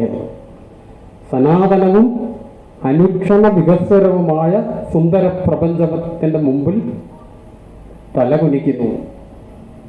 തലകുനിക്ക് മാത്രമേ കഴിയുള്ളൂ മനുഷ്യന്. നമ്മൾ നമ്മുടെ നേട്ടങ്ങളെയോ നമ്മുടെ ശാസ്ത്രജ്ഞന്മാരുടെ അന്വേഷണങ്ങളെയോ ഒന്നും കുറച്ച് കണ്ടുകൊണ്ട് പറയുന്നതല്ല. തീർച്ചയായിട്ടും അതിനൊക്കെ ഒരു പ്രസക്തി ഉണ്ട്, ഇല്ലാത്തതില്ല. പക്ഷേ ഈ പ്രപഞ്ചത്തിൻ്റെ അനന്തതയ്ക്കും അജ്ഞാതമായിട്ടുള്ള ആ അപാരതയ്ക്കും മുമ്പിൽ നമ്മൾ വളരെ വളരെ നിസ്സാരരാണത്. അപ്പോൾ ആ മർത്യജന്മം ഇങ്ങനെ ചുട്ടുപഴുത്ത ഒരു ലോഹ തകിടിലേക്ക് വീഴുന്ന ഒരു തുള്ളി വെള്ളത്തിൻ്റെ ആയസ്, അത്രയാണ് നമുക്ക്. എത്ര ഗംഭീരമായിട്ടുള്ളൊരു ഉപമയാണ് ആചാര്യൻ അതിൽ ഉപയോഗിക്കുന്നത്. ഇത്രയും ഭംഗിയായിട്ട് അല്ലെങ്കിൽ ഇത്രയും നമുക്ക് ചിന്തിക്കാൻ കഴിയാത്ത തരത്തിലുള്ള തുടർന്നും അത്തരത്തിലുള്ള കാര്യങ്ങൾ തന്നെയാണ് വരുന്നത്. പിന്നീടാണ് പറയുന്നത് ചതുശ്രവണ ഗളസ്തമാം ദർദുരം ഭക്ഷണത്തിന് അപേക്ഷിക്കുന്നത് പോലെ. വളരെ പ്രസിദ്ധമായിട്ടുള്ളത്. പാമ്പിൻ്റെ വായിൽ ഇരയായിട്ട് കിടക്കുന്ന തവള അവിടെ കിടന്ന ആഹാരത്തിന് ശ്രമിക്കുന്നത് പോലെ, ആഹാരത്തിന് അപേക്ഷിക്കുന്നത് പോലെ കാലാഹിന പരിഗ്രസ്തമാം ലോകവും ആലോല ചേതസ ഭോഗങ്ങൾ. കാലമാകുന്ന സർപ്പത്താൽ വിഴുങ്ങപ്പെട്ടിട്ടുള്ള നമ്മൾ കാലത്തിലെ ഒരു വലിയ ഒരു സർപ്പത്തിന്റെ രൂപത്തിൽ കാണും. കലാഹിന പരിഗ്രസ്തമാം ലോകവും ആലോല ചേതസ ഭോഗങ്ങൾ. നമ്മളിപ്പോഴും ഇതൊക്കെ നമുക്കറിയാം, മരണം എന്ന് പറയുന്ന അനിവാര്യമായിട്ടുള്ളൊരു കാര്യമാണ്. നമ്മുടെ ജീവിതം എന്ന് പറയുന്നത് വളരെ നശ്വരമാണ്. ചിലപ്പോൾ കുറേ വർഷങ്ങളോ അല്ലെങ്കിൽ മാസങ്ങളോ ദിവസങ്ങളോ നിമിഷങ്ങളോ ഒക്കെ ബാക്കി ഉണ്ടാവുള്ളൂ. എങ്കിലും നമ്മൾ കൂടുതൽ നേടണം ഭൗതികമായ സുഖങ്ങൾക്ക് വേണ്ടി, ഭൗതികമായ ആനന്ദത്തിന് വേണ്ടി, അധികാരത്തിന് വേണ്ടി. എപ്പോഴും മനുഷ്യൻ ഏറ്റവും കൂടുതൽ തന്ത്രങ്ങൾ ആവിഷ്കരിക്കുന്നതും വയലൻസിനെ സ്വീകരിക്കുന്നതും അധികാരം നേടാനോ നേടിയ അധികാരം നിലനിർത്താനോ വേണ്ടിയിട്ടാണ്. നിരന്തരമാണ് അത്തരം കാര്യം. പക്ഷെ താൻ വളരെ കുറച്ചു കാലം ജീവിക്കുന്നുള്ളൂ. ഈ അധികാരത്തിൽ സ്ഥിരമായിട്ട് ഇരിക്കാൻ പോകുന്ന ആളല്ല. കുറച്ച് കാലം കഴിഞ്ഞാൽ ഈ ഭൂമിയിൽ മണ്ണിനോട് ചേർന്ന് പോകുന്ന ആളാണെന്നുള്ള തിരിച്ചറിവുന്ന ഈ അധികാരത്തിന് വേണ്ടി വലിയ യുദ്ധങ്ങൾ നടത്തുന്ന ധീരസൂര പരാക്രമികളായിട്ടുള്ള രാജാക്കന്മാർക്ക് മുതൽ കുടുംബത്തിനകത്ത് യുദ്ധം ചെയ്ത് തൻ്റെ സ്വന്തം സഹോദരന്മാരെയോ അല്ലെങ്കിൽ ഭാര്യയോ മക്കളെയോ ഒക്കെ എങ്ങനെ തോൽപ്പിക്കണമെന്ന് ചിന്തിക്കുന്നവർക്ക് വരെ ഇല്ല.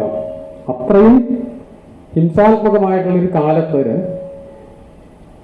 നമ്മൾ ജീവിക്കുന്ന സമയത്താണ് ആചാര്യൻ പറഞ്ഞ ഈ വാക്കുകളുടെ ഒരു പ്രസക്തി, അതിൻ്റെ പ്രാധാന്യം നമ്മൾക്ക് തിരിച്ചറിയാൻ കഴിയുന്നു. മനുഷ്യ ജീവിതത്തിൻ്റെ നശ്വരതയെ ഒരു കവിക്ക് ഇതിലും ഭംഗിയായിട്ട് എങ്ങനെയാണ് അവതരിപ്പിക്കാൻ കഴിയുക? തുടർന്ന് വരുന്നത് അതിലും ഗംഭീരമായിട്ടുള്ള വരികളാണ്. ഇനിയും വരുന്ന ഓരോ ഘട്ടത്തിലും ആ ലക്ഷണോപദേശത്തിൻ്റെ തുടക്കം മുതൽ ഇതിനേക്കാൾ മനോഹരമായ ഗാംഭീര്യമുള്ള ഉപമകളിൽ കൂടി തന്നെയാണ് കാര്യം.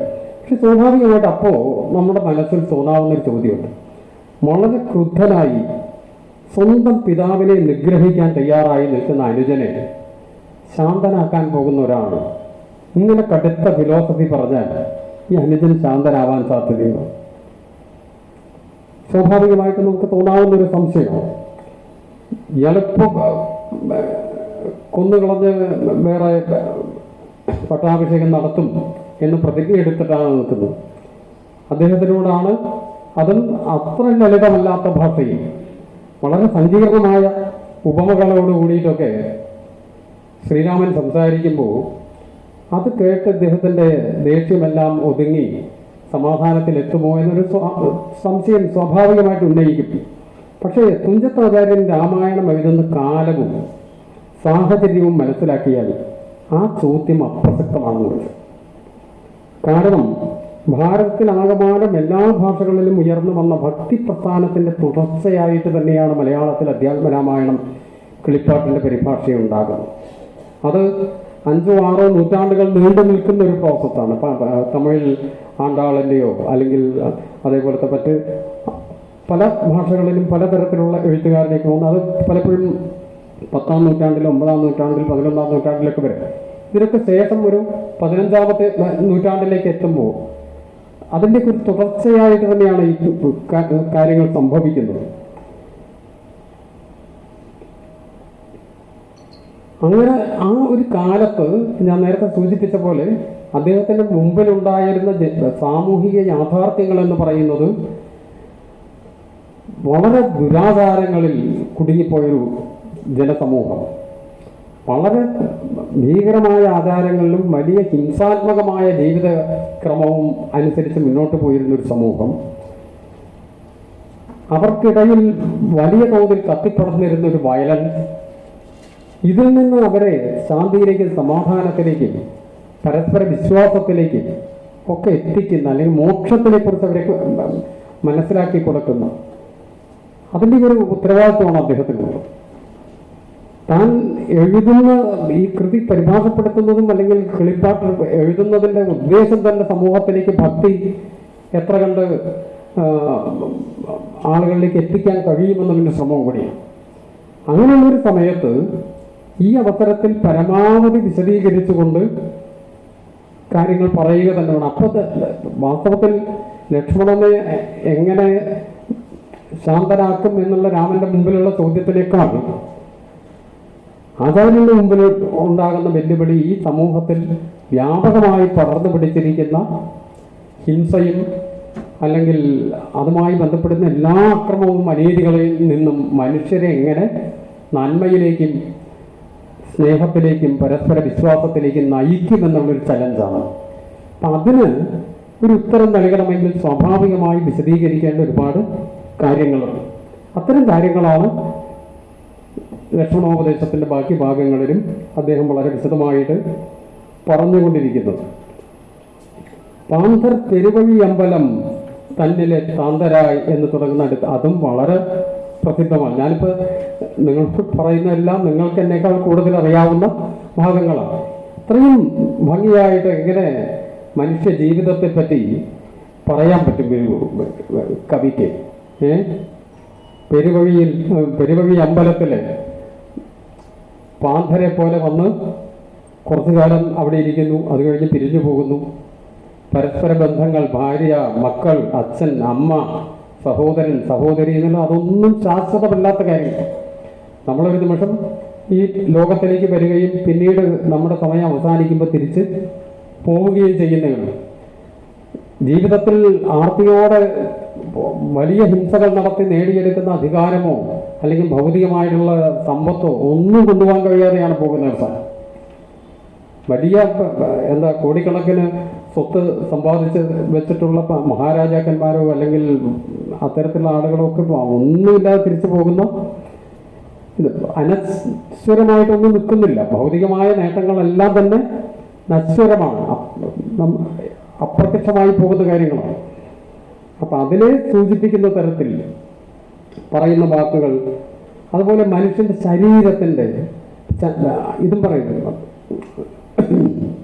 ആചാര്യം പറയുന്ന വളരെ തുടർന്നുള്ള ഭാഗങ്ങളിൽ വിശദീകരിക്കുന്ന മനുഷ്യൻ ശരീരത്തിനെ കുറിച്ച് അഹങ്കരിക്കുന്നു. ഞാൻ സുന്ദരനാണ്, ആരോഗ്യവാനാണ്,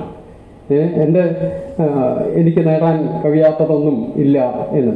പക്ഷേ ഈ സൗന്ദര്യവും ആരോഗ്യവും ഒക്കെ എത്ര പെട്ടെന്നാണ് അപ്രത്യക്ഷമായി പോവുക, എത്ര കാലത്തേക്കാണ് ഇതൊക്കെ നിലനിൽക്കുക. അതിൽ വളരെ രസകരമായ ചില ഉപമകൾ. വ്യാഘ്രത്തെ പോലെ ചാടി വീഴുന്ന ജര എന്നാണ് പറയുന്നത്. പതുങ്ങിയിരുന്ന് പെട്ടെന്ന് ആക്രമിക്കുന്ന ഒരു വ്യാഘ്രത്തെ പോലെ ചാടി വീഴുന്ന ജര. ശത്രുക്കളായിട്ടുള്ള രോഗങ്ങൾ. എന്താണ് മനുഷ്യന്റെ ശത്രു എന്നതിനെ കുറിച്ച് വളരെ കൃത്യമായിട്ടുള്ള ഉത്തരം ലക്ഷ്മണോപദേശിച്ചത്. രോഗങ്ങളാണ് മനുഷ്യന്റെ ശത്രുക്കൾ, മറ്റൊന്നും നിങ്ങളുടെ ശത്രുക്കളല്ല. നിങ്ങളുടെ അയൽക്കാരനോ അല്ലെങ്കിൽ മറ്റ് രാഷ്ട്രീയ വിശ്വാസമുള്ള ആളുകളോ മറ്റു മതത്തിൽ വിശ്വാസം ഒന്നും നിങ്ങളുടെ ശത്രുക്കളല്ല. അവരൊക്കെ നിങ്ങളെപ്പോലുള്ള മനുഷ്യന്മാർ തന്നെയാണ്. പക്ഷേ രോഗങ്ങളാണ് നിങ്ങളുടെ ശത്രുക്കൾ. ഒരു വ്യാഘ്രത്തെ പോലെയാണ് ജര നിങ്ങളിലേക്ക് ചാടി വീഴുക എന്നാണ്. അതും അത് ഗംഭീരമായിട്ടുള്ളൊരു പ്രയോഗമായിട്ടാണ് എനിക്ക് തോന്നിയത്. ഒരു വ്യാഘ്രത്തെ പോലെ ചാടി വീഴുന്ന ജരയെ പറ്റി പറയുന്നു.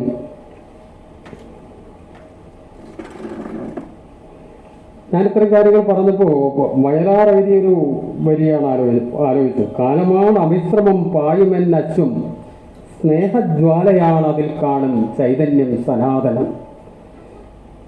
അങ്ങനെ എഴുതുന്ന ഒരു കാലത്തിലേക്ക് എത്തുന്നത് എഴുത്തച്ഛനിൽ നിന്നുള്ള തുടർച്ചയാണ് വയലാർ വരെ എത്തുന്നത്. അത് കഴിഞ്ഞ് തുടർന്നുണ്ട്. ഇപ്പം ജിയിലേക്ക് ജി ശങ്കരക്കുറുപ്പ് കാണുന്ന വിശ്വദർശനത്തിൽ കൂടെ കാണുന്ന പ്രപഞ്ചത്തിനെ കുറിച്ച് ഞാൻ പറഞ്ഞു. ഇതൊക്കെ എഴുത്തച്ഛൻ്റെ പിൻഗാമികളായി വരുന്ന എഴുത്തുകാരും ചിന്തകരും ഒക്കെ ആ തുടർച്ചയുടെ ഭാഗമായിട്ട് തന്നെയാണ് അതൊക്കെ സംഭവിക്കുന്നത്. പക്ഷേ വയലാർ മറ്റൊരു വരി എഴുതിയിട്ടുണ്ട്. ചക്രവാളത്തിൻ പടിക്കെട്ടിന്മേൽ കയ്യും കുത്തി നിൽക്കും ഞാൻ പ്രപഞ്ചത്തിൻ ഭ്രമണം നിയന്ത്രിക്കാൻ. എനിക്ക് മരണമില്ലാന്ന്. ഞാൻ ഏറെ ആദരിക്കുന്ന കവിയാണ്. പക്ഷേ ആ തരത്തിൽ നമുക്ക് ചിന്തിക്കാമോ എന്നുള്ള സന്ദേഹം എനിക്കുണ്ട്. ഞാൻ അദ്ദേഹത്തിൻ്റെ പേരിലുള്ള അംഗീകാരം വാങ്ങിയിട്ടുള്ള ആളാണ്, ഏറെ ബഹുമാനിക്കുന്ന ആളാണ് അദ്ദേഹത്തിനെ. പക്ഷേ ചക്രവാളത്തിൻ പടിക്കെട്ടിന്മേൽ കയ്യും കുത്തി നിൽക്കും ഞാൻ പ്രപഞ്ചത്തിൻ ഭ്രമണം നിയന്ത്രിക്കാൻ, എനിക്ക് മരണമില്ല എന്നുള്ള കവിതയിലാണ് പറയുന്നത്. അങ്ങനെയും ചിന്തിക്കും. പക്ഷെ തുഞ്ചത്താചാര്യൻ പറയുന്ന വരികളനുസരിച്ചാണെങ്കിൽ നമുക്കൊരിക്കലും അങ്ങനെ ചിന്തിക്കാനുള്ള അവകാശമില്ല. എനിക്കും ഒരു പരിധി വരെ അങ്ങനെയാണ്. ഞാൻ കുറേ കൂടെ ജിയുടെ കാഴ്ചപ്പാടിനോട് ചേർന്ന് നിൽക്കണമെന്ന് ആഗ്രഹിക്കുന്ന ആളാണ്. പറഞ്ഞാൽ ഏറെ ബഹുമാനത്തോടു കൂടി ഈ പ്രപഞ്ചത്തിൻ്റെ മുമ്പിൽ വിനീതനായി നിൽക്കുക. നമ്മൾ കുറച്ചു കാലം ഇവിടെ ജീവിച്ച് കടന്നു പോകുന്ന ഒരാൾ എന്ന് മാത്രമേ നമുക്കുള്ളൂ. നമ്മൾക്ക് ഇതിനെ മുഴുവൻ നിയന്ത്രിക്കാനോ അല്ലെങ്കിൽ ഇവിടെയുള്ള ആളുകളെ നിയന്ത്രിക്കാനോ ഒന്നും നമുക്ക് സാധിക്കുന്ന കാര്യമില്ല. 10, 50, 60, 70 ഒക്കെ കൊല്ലം അല്ലെങ്കിൽ അല്പം അപ്പുറത്തേക്കും ഇപ്പുറത്തേക്കും ഒക്കെ വരാമെന്ന് മാത്രം ജീവിച്ച് മടങ്ങിപ്പോകുന്ന ആളുകളാണ് എന്നുള്ള ബോധ്യത്തോടു കൂടി എല്ലാവരോടും കഴിയുന്നത്ര സ്നേഹത്തോടും ബഹുമാനത്തോടും ഒക്കെ പെരുമാറാൻ തന്നെ എല്ലാ മതങ്ങളും ആത്യന്തികമായി പറയാൻ ശ്രമിക്കുന്ന കാര്യങ്ങൾ അതാണ്. ഏത് മതത്തിലാണെങ്കിലും മതം ഒരു അധികാരത്തിൻ്റെ അല്ലെങ്കിൽ രാഷ്ട്രീയ അധികാരത്തിൻ്റെ ഭാഗമായി വന്നത് ഹിംസാത്മകമാകുമ്പോഴാണ് അതിന് മറ്റൊരു മുഖം വരുന്നത്. സാധാരണഗതിയിൽ ഏതൊരു മതമായാലും ആത്യന്തികമായി മനുഷ്യ സ്നേഹത്തെ തന്നെയാണ് ജനങ്ങളോട് സംസാരിക്കാൻ ശ്രമിക്കുന്നത്. എന്നാൽ ഇതിലും ഉദാത്തമായിട്ട് ഇത്തരം കാര്യങ്ങൾ പറയുന്ന ബുദ്ധമതം അത് ശീലിക്കുന്ന ശ്രീലങ്കയുടെ, ഞാൻ ശ്രീലങ്കയെ പറ്റിയിട്ടൊരു പുസ്തകം എഴുതിയിട്ടുണ്ട്, എൻ്റെ സുഗന്ധി എന്ന ആണ്ടാൾ ദേവനായകി. ശ്രീലങ്കയുടെ ഇപ്പോഴത്തെ അവസ്ഥയൊക്കെ നിങ്ങളൊന്ന് ആലോചിച്ച് നോക്കൂ. എത്ര കഷ്ടമാണ്. ബുദ്ധൻ്റെ പാരമ്പര്യമുള്ള രാജ്യമാണ്, വലിയ പാരമ്പര്യമുള്ള. ബുദ്ധൻ്റെ ചിന്തകളൊക്കെ നിങ്ങൾക്ക് വ്യക്തമായിട്ട് എന്താണെന്ന് അറിയാവുന്നതാണ്. അദ്ദേഹം പറഞ്ഞത് അഹിംസയിൽ ഊന്നി എല്ലാ പ്രപഞ്ചത്തിലെ എല്ലാത്തിനോടും ഏറെ ബഹുമാനത്തോടു കൂടിയൊക്കെ ജീവിക്കും.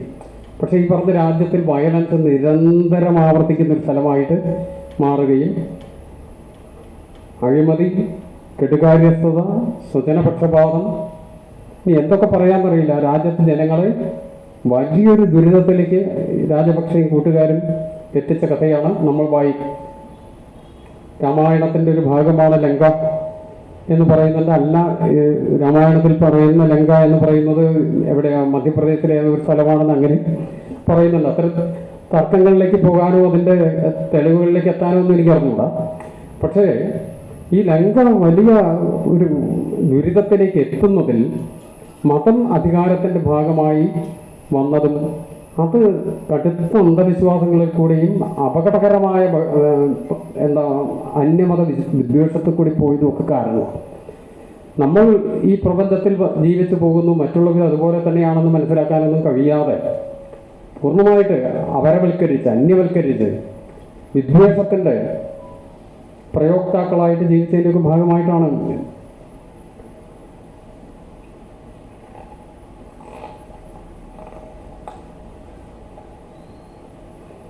എനിക്ക് ലക്ഷ്മണോപദേശത്തിൽ ഇഷ്ടപ്പെട്ട ഏറ്റവും പ്രധാനപ്പെട്ട ഉപമകൾ ഇതൊന്നുമല്ല. ഇതുവരെ പറഞ്ഞ ഉപമകളൊന്നുമല്ല. അത് അങ്ങനെ ഒരു ഉപമ ഞാൻ വേറെ എവിടെയും ഒരു കവിതയിലോ അല്ലെങ്കിൽ മറ്റെന്തെങ്കിലും ഒരു സാഹിത്യ കൃതികളിലോ കാണാൻ ഇതുവരെ ഇടയായിട്ടില്ല. അത്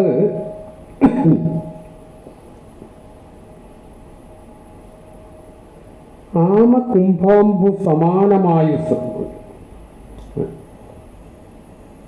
എന്ന് പറഞ്ഞാൽ ചൂളയിൽ വയ്ക്കാത്ത പച്ച മണ്ണ് കൊണ്ടുണ്ടാക്കിയ ഒരു കുടം. അത് ചൂളയിൽ വെച്ച് എടുത്തിട്ടില്ല. അങ്ങനത്തെ ഒരു കുടത്തിൽ നിറച്ച് വെച്ച വെള്ളം പോലെ ഉള്ള ആയുസ്. മനുഷ്യൻ്റെ ആയുസിനെ പറ്റിയിട്ടാണ് പറയുന്നത്. ഒരു പച്ച മണ്ണിലുണ്ടാക്കിയ കുടത്തിൽ ഒഴിച്ച വെള്ളം അല്പാൽപ്പം അങ്ങനെ കെലിഞ്ഞ് ഇല്ലാതെയായി പോകില്ലേ? അതുപോലെയാണ് മനുഷ്യൻ്റെ ആയുസ്.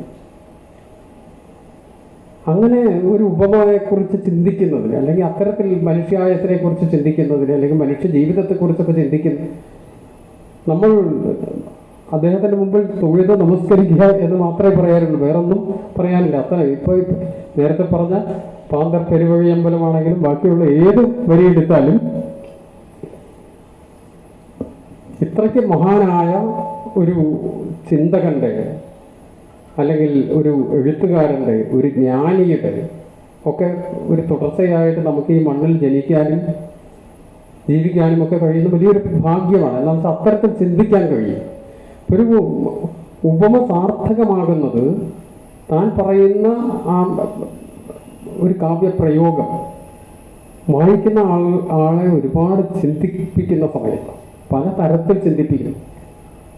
നമ്മുടെ ഇപ്പം നേരത്തെ പറഞ്ഞു ഓരോ എണ്ണി എണ്ണി കുറയുന്ന കായത്തും മണ്ടി മണ്ടി കരയേറുന്ന മോഹവും എന്നും പൂന്താനം പറഞ്ഞതിൻ്റെ മറ്റൊരു ഭാഗം. അതും ഇതിൽ വേറെ ലക്ഷണോപദേശത്തിൻ്റെ മറ്റൊരു പ്രധാനപ്പെട്ട ഒരു കാര്യം എന്താണെന്ന് വെച്ചാൽ ഈ കാലത്ത് എഴുതപ്പെട്ട പല കൃതികളും പല തരത്തിൽ ഇതിൽ പലയിടങ്ങളിൽ തിളങ്ങുന്നത് നമുക്ക് കാണാൻ കഴിയും.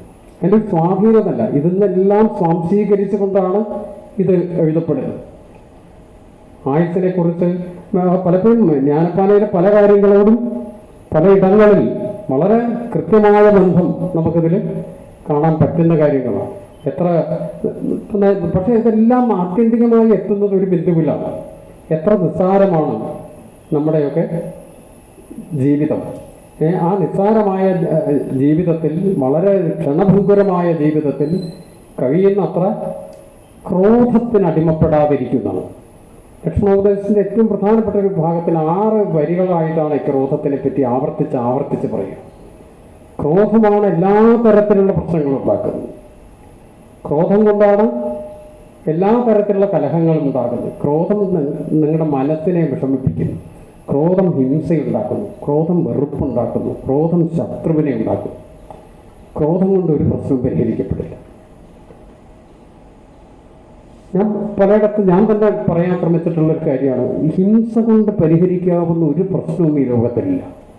ഹിംസയിൽ നിന്ന് ഹിംസ വീണ്ടും ഉൽപ്പാദിപ്പിക്കപ്പെടും. ആ ഹിംസയിലേക്കുള്ള തുടക്കമാണ് ഓരോ ക്രോധവും. ദേഷ്യത്തോടു കൂടി നിങ്ങൾ ഉച്ചരിക്കുന്നൊരു വാക്ക്, ആ വാക്ക് കേൾക്കുന്ന ആളുടെ മനസ്സിലേൽക്കുന്ന പോറൽ അല്ലെങ്കിൽ മുറിവ്, തുടർന്നുണ്ടാക്കുന്ന പ്രശ്നങ്ങൾ അത്ര എളുപ്പത്തിൽ നിയന്ത്രിക്കാൻ പറ്റുന്ന കാര്യമില്ല. ഒരൊറ്റ വാക്കുകൊണ്ടായിരിക്കാൻ പറ്റുന്നത്. നിങ്ങൾക്ക് നിങ്ങളുടെ ക്രോധത്തിനെ നിയന്ത്രിക്കാൻ കഴിയുന്നില്ലെങ്കിൽ സ്വാഭാവികമായിട്ട് അത് നിങ്ങൾക്ക് മാത്രമല്ല, നിങ്ങളോട് ബന്ധപ്പെട്ടിരിക്കുന്ന മറ്റു പലർക്കും വലിയ തരത്തിലുള്ള ബുദ്ധിമുട്ടുണ്ടാക്കുന്ന കാര്യം. ഇപ്പം ക്രോധത്തെ ഇപ്പോൾ ഈ ലക്ഷ്മണൻ ഇത്ര ക്രോധത്തോടു കൂടി നിൽക്കുന്ന ഒരു സമയമായതുകൊണ്ടാണ് പറയുന്നത്, ക്രോധമൂലം മനസ്താപമുണ്ടായി വരും, ക്രോധമൂലം നൃണാം സംസാരബന്ധനം, ക്രോധമല്ലോ നിജധർമ്മക്ഷയകരം, ക്രോധം പരിത്യജിക്കേണം ബുധജനം. ക്രോധത്തിനെ ഉപേക്ഷിച്ചാൽ നമ്മൾക്ക് പല തരത്തിലുള്ള പ്രശ്നങ്ങളിൽ നിന്ന് ഒഴിവാകാൻ കഴിയും. നല്ലവരായിട്ടുള്ള ബുദ്ധിമാന്മാരായിട്ടുള്ള മനുഷ്യർ ഏറ്റവും അത്യാവശ്യമായിട്ട് ചെയ്യേണ്ട ഒരു കാര്യമാണ് ക്രോധം ഉപേക്ഷിക്കുക എന്നത്.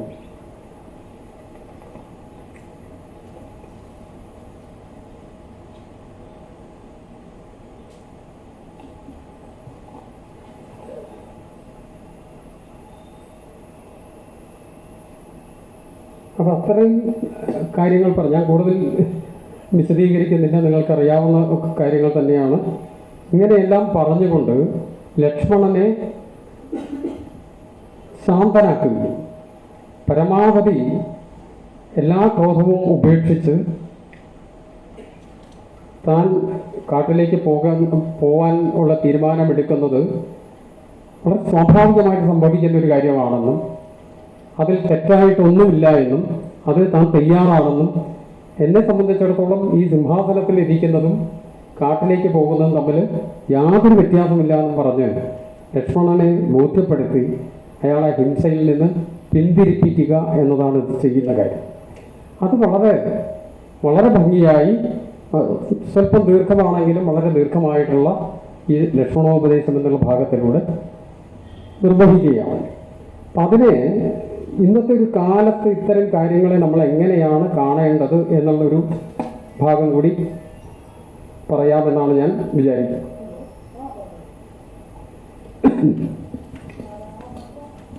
ഇപ്പം നയതന്ത്ര പ്രാധാന്യം പുതിയൊരു കാലത്ത് വലിയൊരു വയലൻസ് ഉണ്ടാകുന്ന സ്ഥലത്തേക്ക് എങ്ങനെ അതിനെ ഒഴിവാക്കാനാണ്, അല്ലെങ്കിൽ ഇപ്പോൾ യുദ്ധം ചെയ്യും എന്ന് പറഞ്ഞ് നിൽക്കുന്ന, ഇപ്പോൾ ഏറ്റുമുട്ടാൻ തയ്യാറായിട്ട് നിൽക്കുന്ന രാജ്യമാവാം, രാജ്യങ്ങൾ തമ്മിലുള്ള പ്രശ്നം ഉണ്ടാകുന്നത്, എങ്ങനെയാണ് ഇതിനെ പാസിഫൈ ചെയ്ത് വലിയ കെടുതികളിലേക്ക് പോകാതെ ശാന്തിയിലേക്കും സമാധാനത്തിലേക്കും പോവുക എന്നതിൻ്റെ ഒരു ലെസൺ ഇതിന് പുറകിൽ. പക്ഷെ ഞാൻ നേരത്തെ സൂചിപ്പിച്ച പോലെ മാന്യന്മാരായിട്ടുള്ളവരോട് ഇതൊക്കെ പറയാൻ പറ്റുള്ളൂ.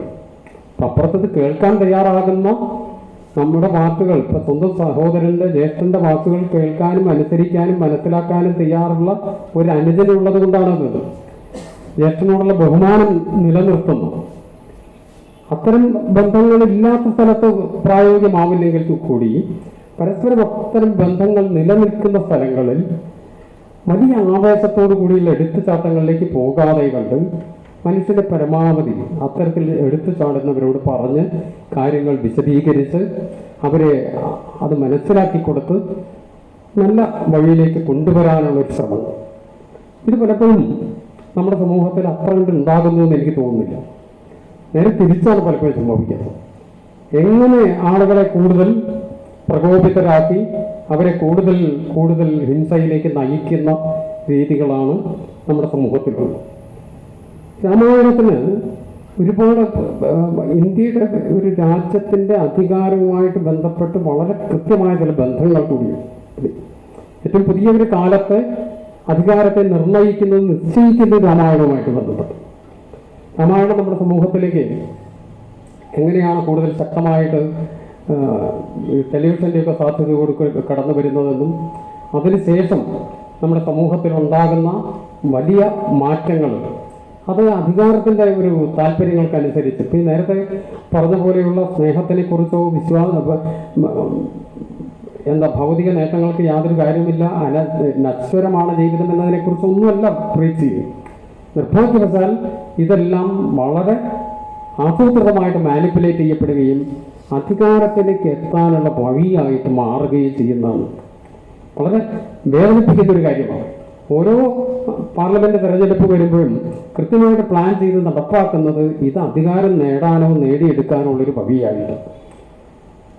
രാമൻ അതിനുള്ളൊരു ഐക്കണായിട്ട് മാറും. ഒരു സമൂഹം വലിയൊരു അപകടത്തിലേക്ക് പോകുന്നതിൻ്റെ ഒരു സൂചനയായിട്ടായിരിക്കും.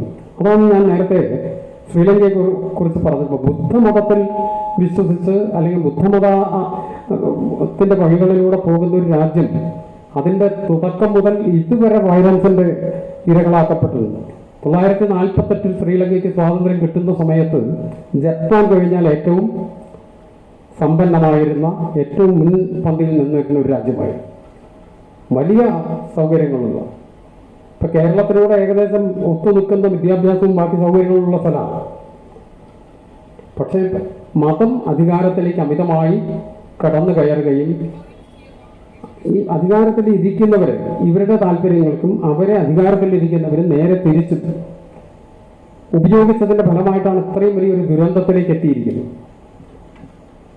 വിശ്വാസങ്ങളെ ഏറെ ബഹുമാനിക്കേണ്ടതാണ് ഞാൻ, അതിലെനിക്ക് സംശയമൊന്നുമില്ല. പക്ഷെ ഇപ്പോൾ അന്ധവിശ്വാസങ്ങൾ, മനുഷ്യനെ പരസ്പരം വെറുപ്പിക്കുന്ന ഭിന്നിപ്പിക്കുന്ന അന്ധവിശ്വാസങ്ങൾക്ക് ഒരിക്കലും ഒരു കാലത്തും പ്രസക്തി ഇല്ല എന്ന് വിശ്വസിക്കും.